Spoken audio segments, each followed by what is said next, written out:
climate change is an issue determining our destiny as mankind. It will determine the well-being of all of us, the German chancellor, Angela Merkel, has told the world's nations gathered at a climate summit. The delegates heard a series of strong political messages on Wednesday, urging them to use the final 2 days of the summit to complete important work on putting the landmark 2015 Paris deal into action. Without this, the world faces a devastating 3C or more of global warming.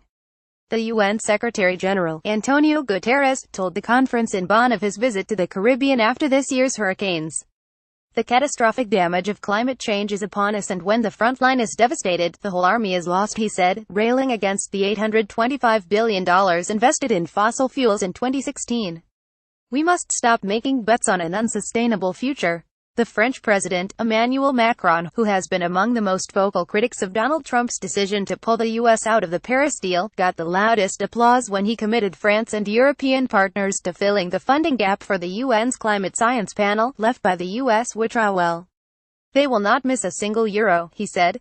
Macron also emphasized the global importance of tackling global warming, saying the fight against climate change is by far the most significant struggle of our times. He also addressed the issue that underpins most disputes at the global negotiations, the responsibility of rich nations that caused climate change to pay for the solution and compensate for the damage. Climate change adds further injustice to an already unfair world. President Ali Bongo Ondimba of Gabon, representing African nations, said the need for faster action was urgent. The fire is right under our feet. That is why I am expressing the extreme concern of Africa in light of the increase of disasters related to climate change. Africa suffers the loss and damage on a daily basis. It is now time for the developed countries to live up to their responsibilities, said Baron Waqa, president of Nauru and representing small island states. Lack of resources is the problem. The talks in Bonn have progressed reasonably smoothly, without the drama and walkouts of previous summits. But one issue has flared up: whether rich nations are doing enough before 2020 to cut their emissions and to help poorer nations cope with the impacts of global warming. It has been forced to the top of the agenda by the devastating floods and hurricanes seen around the world this year, as well as the meeting being run by the vulnerable island nation of Fiji.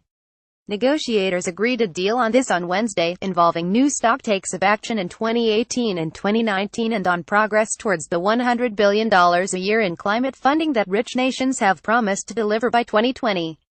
The divisive issue of loss and damage, compensation for poor nations for the climate change damage, has been diffused for now, with an expert meeting to address concerns next year.